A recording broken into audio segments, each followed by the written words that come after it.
Hi, it's Paul Sackett, Good News Planet. I'm speaking to Steve Goldstein. Hi, Steve. How are you? I'm fine. How are you, Paul? Okay, good. Steve's the editorial director of PR News, and we're going to talk about the latest version of a digital PR guidebook, and it's going to help all of us, our conversation, learn more about social media and how to go about creating an increase in traffic, I imagine, in maybe your own website. And this is information from a lot of the heavyweights in the industry: Amazon, Burson Marsteller, Coca-Cola, a whole group of great companies I think are sharing. So, Steve, tell us what's happening here. Well, the Digital PR Guidebook, we published the most recent version in, I believe it was this past December 2011. And this is the fourth edition, and it's one of many guidebooks that we publish. We also do a crisis management guidebook, a corporate social responsibility guidebook, a media training guidebook on various topics. And these books are meant to basically be a storehouse of the latest best practices in public relations. And the Digital PR Guidebook it's probably our heftiest volume. It's about 350 pages this time. And just because it covers such a wide range of topics. And what we do is we run content from public relations and digital experts from the agency side, from the corporate side, nonprofit side, and we also include content produced by PR News editorial staffers. And we've got this in this edition. Our social media chapter is pretty much, it takes up a big chunk of the book, as you can imagine. We even had to break out a whole new chapter for Facebook communication strategies. And then we've got a chapter on search engine optimization and media relations, customer service. We have a small chapter on mobile PR that's really just getting off the ground. So that's it in a nutshell. Okay, well, that's all good news. Can you share some of the insights with our audience?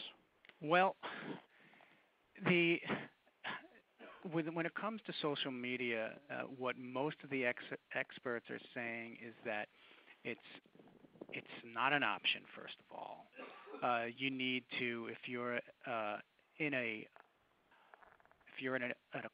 corporate communications team or a communications team at a nonprofit or an association, and this is not as big an issue for agency people who are very savvy about social media, but it's just not an option anymore. And everybody on your team needs to be engaged because you just have to assume that your competition is engaged.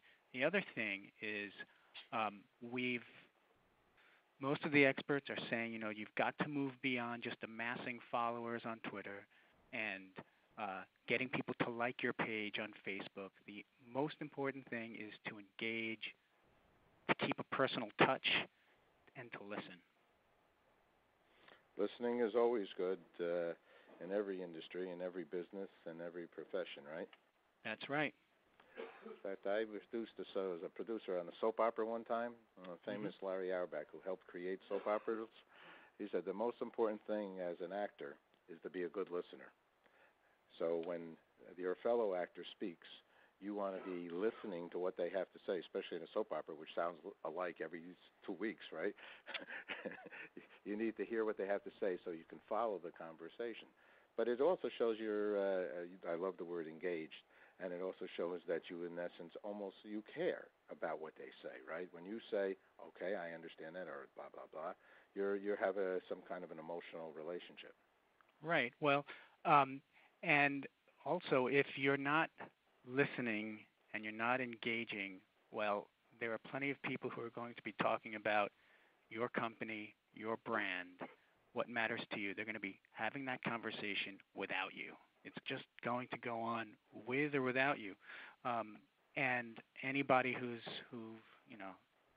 follows the news on a regular basis can see how often companies, how easy it is for them to find themselves in a crisis situation For instance, the Costa Concordia ship and the Carnival Cruise Lines. I mean, that's just an exaggerated version of the kind of crisis that any company can face. But on the smallest level to the largest level, you're just very vulnerable, and you need to be listening to what people are saying about you. And Always. so, what would so what is Burson Marsteller, or what are they saying to do? Coca-Cola, these are important corporations in the world. These are worldwide. United Ways, Mashable, Ketchum, Weber Shandling. They're some of the top PR companies, Ogilvy in the world. So, I mean, set up a social area in a large corporation and respond to every kind of comment?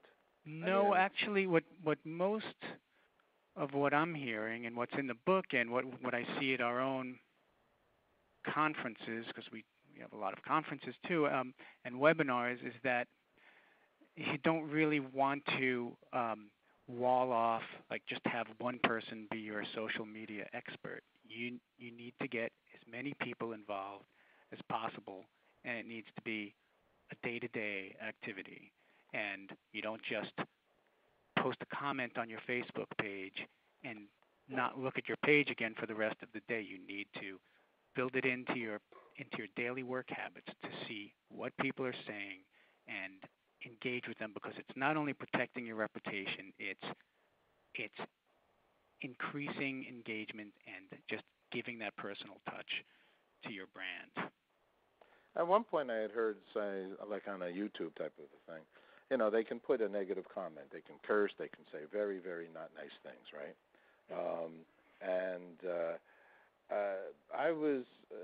It was suggested to us not to respond, okay, to that one comment, because potentially it will never end. Right. Well, there's no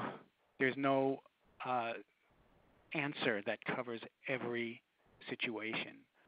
It's a different way to communicate, and the more you do it, the more you learn. Sort of the culture of that particular social media channel, how people communicate, when to respond to a critical comment. Sometimes, you just have to let it go.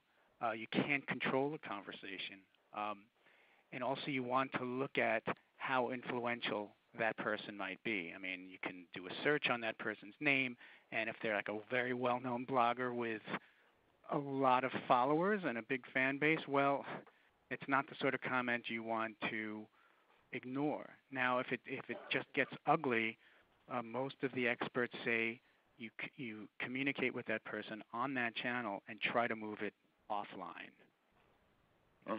before it escalates. Meaning, offline is just a fancy word for try to talk to them on the phone. There you go. Yeah, I think that's a very good idea. We set up something with our Good News because that is our perspective and our positive site, which people need to be members to begin with, and then they have to take it's not an oath, but agree to only use positive content on our site. And we have, a group of people who look at the comments and or the posts, because we're like a YouTube and a social network as well, to decide if they meet the life-affirming, thought-provoking, positive news mission. So, but I don't know. I think the Facebooks and the Twitters and some of them are starting to evaluate how to best control some of the situation. I believe. Is that so?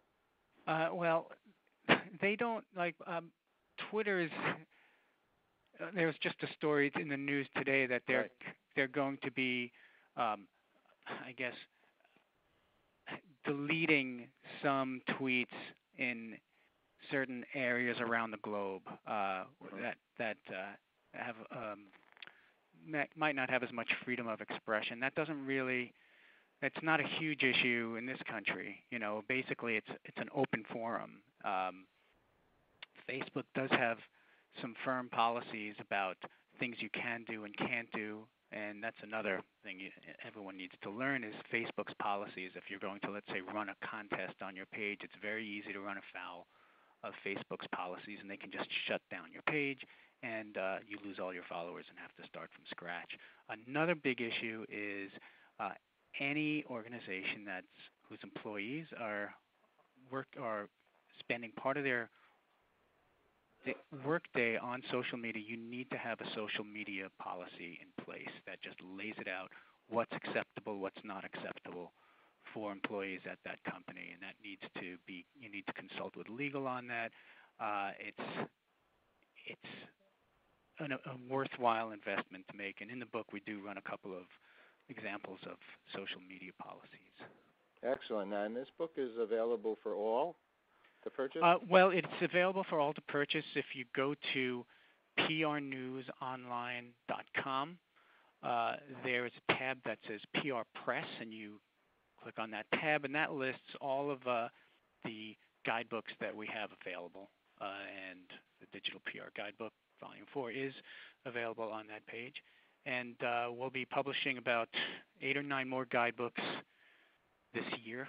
So we try to make these books, our goal is to make them, useful for a couple of years, but things keep changing, and we have to pump out the latest editions, especially when it comes to digital PR. Mm-hmm. Well, you guys do a great job. We've been doing it for a while, and we've been having an ad in the PR company for 27 years, so I know about you for a long time. And, well, thanks a lot, Paul. You're a real winner, and that's why when I saw this one, I thought it definitely would be important information to share with our community. So I wanted to thank you and ask you one last question. So what's good news for Steve Goldstein? Good news for Steve Goldstein is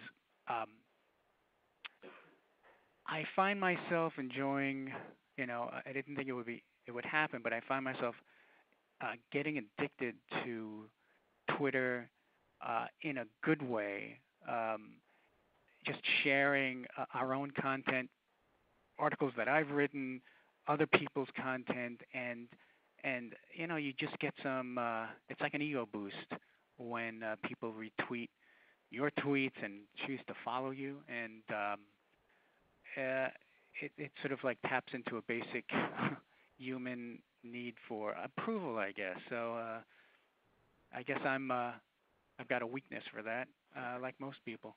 So that's the latest good news, if you consider that good news. I consider that great news, and I think it's the reality of what existence is. People like to be liked. Yes. People like to be thought of highly. I know guys that have left CEO jobs because they didn't feel that they were appreciated, okay? That's a very human instinct. I think you're right on the money here, and obviously you guys are doing a great job. So, and thanks for sharing that, Steve. Appreciate it. Thank you, Paul. Great talking to you. Nice speaking with you as well. Bye-bye.